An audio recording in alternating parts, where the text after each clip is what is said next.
Olá, aprendizes do vinho, tudo bem com vocês?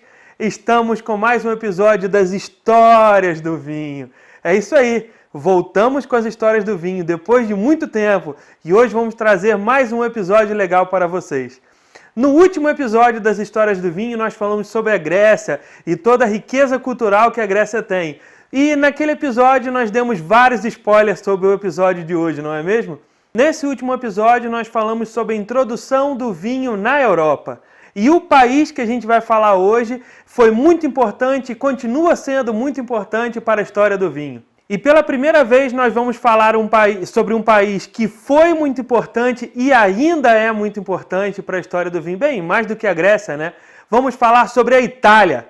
Non più tra i farfalloni amoroso, notte e giorno di torno girano. Bem, não iremos falar só sobre a Itália, vamos falar sobre a história desde a época dos romanos. Cominciamo! A Itália é aquele país que a gente conhece desde pequenininho. É o país da bota, o país do Coliseu e da Torre de Pisa. Ele está no meio do mar Mediterrâneo. Faz fronteira com a França, com a Eslovênia, com a Suíça e com a Áustria. E também com 2 microestados dentro do seu território, San Marino e Vaticano. E assim como a Grécia, esse país possui diversas ilhas, são mais de 350 ilhas, e dentre elas as mais famosas, Sicília e Sardenha. É um país lar de diversas marcas, assim como a Fiat, Ferrari, Lancia, Maserati, Pirelli, Ducati, e lar de diversos ícones mundiais, assim como Valentino Rossi, Giacomo Agostini, Enzo Ferrari, Giuseppe Farina, Alessandro Zanardi, Mario Andretti, e também o lar de R. Fratasio e Giovanni Giorgio. But everybody calls me Giorgio. Atualmente o país possui um pouco mais de 61 milhões de habitantes, sendo o terceiro país mais populoso da União Europeia e o 6º país mais populoso de toda a Europa. E como eu sempre pergunto, mas e o vinho?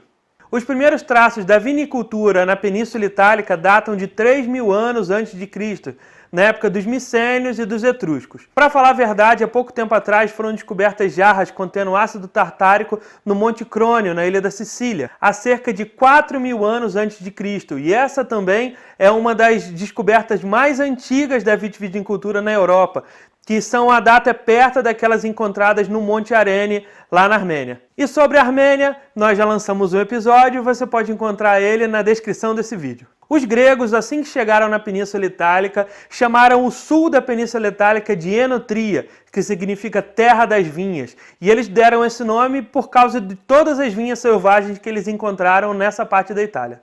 Os romanos foram os primeiros a classificar variedades de uva, assim como eles desenvolveram e inventaram os barris de carvalho e as garrafas de vidro. Assim como eles foram os primeiros a identificar e catalogar as diversas pragas que atacavam as vinhas nessa região. Também passaram a utilizar uma prensa com uma espécie de escorredor embaixo, para separar o mosto do bagaço. Mas na real, até o saque de Cartago, no ano 146 a.C., o vinho nem era a bebida favorita dos romanos. Eles bebiam mais a cerveja e o hidromel. Mas aí, a partir do livro de Agricultura, de Catão o Velho, que Roma começou a produzir o vinho em larga escala. E aí, os romanos deixaram para trás essa preferência pela cerveja e o hidromel e passaram a consumir com mais quantidade a nossa bebida. E a partir daí, o vinho foi se tornando cada vez mais e mais popular. Diferente dos egípcios, que a gente já falou também, em que o vinho era mais utilizado para os deuses, na Roma Antiga, o vinho era bastante popular desde seu início. Mas é claro que o povo consumia o vinho de menor qualidade, e até uma grande variedade de vinhos de baixa qualidade já era conhecida por toda a população romana. O mustum, que era um vinho misturado com vinagre, o muslum, que era um vinho adocicado com mel, e o lora, que era um vinho amargo feito com uvas que sobraram depois da primeira seleção, eram esses vinhos de baixa qualidade que a população toda consumia. Os romanos acreditavam que o vinho era uma necessidade diária, e foi isso que fez o vinho se tornar popular. Ele era consumido por aristocratas, por aldeões, por peões, por toda a população. E ele era consumido tanto por homens quanto por mulheres. A média de consumo do romano na época era de meio litro de vinho não diluído por dia. E quando falamos de soldados, essa média sobe para até 3 litros, pois eles precisavam de mais força e vitalidade. Outra grande contribuição para o mundo do vinho feita a partir dos romanos é que cada território que eles conquistavam, eles já começavam a produzir vinhas. E isso ajudou a difundir as vinhas, né, a cultura da uva por toda a Europa. Portugal, por exemplo, é um país que hoje em dia é conhecido pela produção do vinho e começou a produzir vinhas a partir da conquista dos romanos. Com o avanço da Igreja Católica por toda a Europa, junto com a civilização romana, o vinho se consagrou como uma bebida utilizada em diversos rituais católicos, como a Eucaristia. Jesus Cristo bebeu com os apóstolos vinho, então a gente já vê daí a tamanha popularidade do vinho, né? O vinho é considerado pela Igreja Católica como o sangue de Jesus Cristo. E essas práticas são utilizadas até hoje em dia, reforçando o papel do vinho e a sua importância em todas as práticas de todas as civilizações. Não só para as práticas sociais, como também para as práticas espirituais. E assim como os gregos, os romanos também têm o seu deus do vinho, é o deus Baco. O deus Baco é baseado no deus grego Dioniso. E ele provavelmente chegou no território da Itália junto com os gregos, no ano de 200 a.C. Antes disso, já existia o deus Liber, que era o deus da viticultura, do vinho, da fertilidade masculina e da liberdade. Mas com o tempo, a sua história foi se fundindo a de Baco, e o culto se tornando um só. Na Roma Antiga, o processo de vinificação começava logo após a colheita, com as uvas ainda frescas. Naquela época, o mosto-flor já era separado, pois reconheciam a sua qualidade e até acreditavam que tinham maiores propriedades medicinais. Na maior parte da Roma Antiga, o vinho branco e doce era o estilo preferido e mais consumido.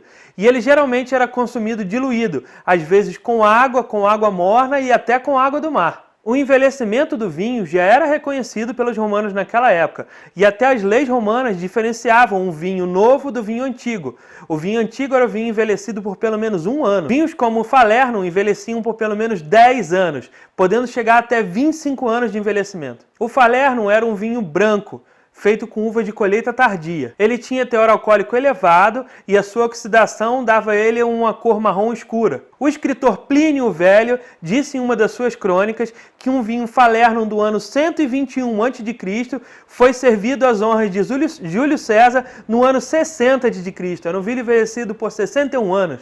Assim como era feito na Grécia, os vinhos romanos às vezes também continham ervas, especiarias e às vezes até resina. Os romanos já eram grandes apreciadores dos aromas do vinho e já tinham até métodos para melhorar o buquê. Uma técnica que se tornou popular foi de plantar lavanda e tomilho perto do vinhedo, pois eles acreditavam que os aromas da lavanda e do tomilho ajudavam nas uvas para melhorar seu buquê. Outra técnica utilizada foi de estocar ânforas em lugares que eram conhecidos como fumários. Esses lugares eram grandes defumadores, que eram utilizados para adicionar esses sabores defumados no vinho e simular o seu envelhecimento. A viticultura na Itália se expandiu tanto que no ano 92 d.C., o imperador Domitiliano impediu que novos vinhedos fossem implantados na Itália. Na verdade, ele até fez com que alguns vinhedos fossem extinguidos para o plantio de grãos para poder alimentar a população que já crescia bastante naquela época. E durante aquela época, parte da viticultura foi proibida pelas leis romanas. E com o tempo, essas leis foram relaxadas e novos vinhedos passaram a ser implantados por toda a Europa, principalmente onde é hoje o território da Espanha e da França. E agora eu vou falar de algumas das principais regiões vitícolas da Itália. A Toscana. A Toscana é localizada na parte central da Itália, na costa do Mar Tirreno. A Toscana é uma das principais regiões mais famosas produtoras de vinho do mundo. A Toscana também é conhecida pelo vinho de sobremesa Vinsanto. Lá, possui 41 denominações de origem controlada e 11 denominações de origem controlada e garantida. Nos anos 70, surgiram os vinhos super toscanos, que eram vinhos feitos fora dessas regiões controladas, mas que eram considerados de alta qualidade e mesmo assim possuíam alto valor. Após a reforma do sistema de classificação italiana, boa parte dos super toscanos originais agora se classificam como DOC ou DOC-G. A região da Toscana é a 5ª maior região italiana produtora de vinho. O clima é mediterrâneo, quente e o terreno é bastante acidentado. Essas colinas ajudam a quebrar o calor vindo do mar. Muitos vinhedos são plantados nas altitudes mais elevadas por esse motivo. A uva Sangiovese é a uva mais plantada nessa região. Podemos citar outras uvas italianas plantadas na região, como por exemplo a Canaiolo, Colorino, Malvasia Nera e Momolo. E para os toscanos brancos, Trebbiano é a variedade mais plantada, seguidos pela Malvasia, Vermentino e a Vernaccia. E podemos citar também a Sicília. A Sicília é uma ilha bem no meio do Mediterrâneo. É a maior região produtora da Itália. A Sicília pode ser descrita como um continente da viticultura. Com 98 mil hectares de vinhedos, solo vulcânico, clima quente, ventilação vinda direta do mar e várias colinas, a Sicília possui uma personalidade distinta, com frescor e elegância que a diferem dos outros vinhos do sul da Europa. Com toda essa variedade geográfica, não é de surpreender que a ilha possui diversos climas, solo e topografia. Essa variedade torna a Sicília um território fértil para a agricultura orgânica. Lá, a vindima dura 5 meses, desde julho para algumas variedades brancas e precoces até novembro no alto do Monte Etna. São quase 500 produtores de uvas nessa ilha. Destes, 34% produzem apenas em vinhedos orgânicos. Hoje em dia, a Sicília é mais reconhecida por seus vinhedos feitos das variedades Nero d'Avola e Grillo. A Nero d'Avola é similar em estilo a Syrah. Ela é a uva mais produzida na Sicília. Hoje em dia, a Itália é a maior produtora de vinhos do mundo. O vinho é produzido em todas as regiões da Itália e conta com um total de mais de 702 mil hectares de vinhedos em seu país. Eles produzem, em média, 48 milhões de hectolitros de vinho. Isso é quase 20% de toda a produção mundial. Os italianos consomem, em média, 42 litros de vinho por ano. Isso os coloca como o quinto maior consumidor de vinho do mundo. São mais de 350 variedades garantidas com o status de autorizadas. Dentre elas, podemos destacar as brancas Friulano, Garganega, Greco di Turfo, Malvasia Bianca, Pecorino, Pinot Grigio, Ribolla Gialla, Trebbiano e Vermentino. E destacamos também as tintas Aglianico, Barbera, Corvina, Dolcetto, Montepulciano, Nebbiolo, Nero d'Avola, Primitivo, Sagrantino e Sangiovese. E para terminar, vamos falar de 3 variedades de uvas italianas que são populares lá e estão se tornando popular aqui no Brasil também. São elas a Ribolla Gialla, Sangiovese e a Montepulciano. Essas uvas são utilizadas para produzir alguns dos vinhos mais famosos e deliciosos do mundo, como, por exemplo, o Chianti e o Montepulciano d'Abruzzo. Vamos aprender um pouco das qualidades e das características dessas uvas. A Ribolla Gialla é uma uva que tem a sua origem na região da Friuli Venezia Giulia, no nordeste da Itália, perto da Áustria e da Eslovênia. Ela é uma das uvas mais antigas da Itália, sendo mencionada em documentos do século XIII. Ela é usada para fazer vinhos brancos, secos, frescos e aromáticos, com notas de frutas cítricas, flores e ervas. A Sangiovese é uma uva tinta que é considerada a mais importante da Itália.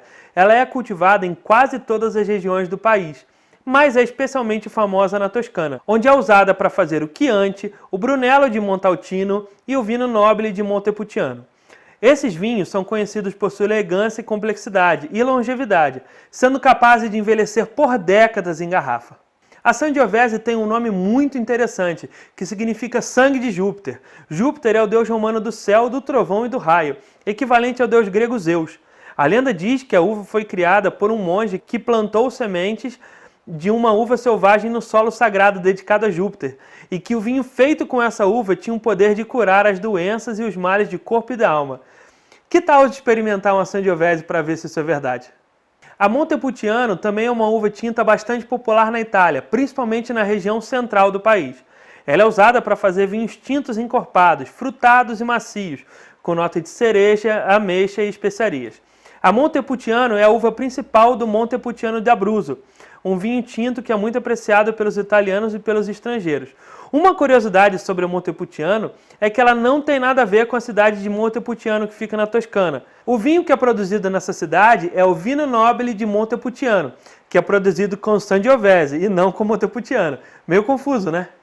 E se você quer um vinho italiano na sua casa, você pode comprar com a gente. É só você entrar em contato com a gente através do link que está aqui na descrição e falar direto com a Milena, pois ela é embaixadora da Six Wine. No catálogo da Six Wine você encontra diversos vinhos italianos, como vinhos de todo lugar do mundo, em preços acessíveis e que são entregues direto na sua casa. E não se esqueça também de se tornar um membro do Aprendi com Vinho. No clube de membros do Aprendi com Vinho você vai ter acesso a vídeos antecipados, você vai poder escolher o tema dos próximos vinhos, até o tema das próximas histórias do vinho. e vai ter acesso a conteúdos antecipados e às lives. Espero que você tenha gostado de aprender com a gente sobre a história vitivinícola da Itália. E que tal beber um vinho italiano na sua próxima refeição, hein? Então é isso, pessoal. Até a próxima. Espero que você tenha gostado de mais essa edição de Histórias do Vinho. Mas eu quero que você continue com a gente aqui no canal. E é por isso que eu vou deixar duas sugestões para vocês. Eu vou deixar aqui a sugestão da playlist das Histórias do Vinho e do vídeo da História do Vinho na Grécia. Então é isso, pessoal. Um abraço e até mais. Tchau, tchau.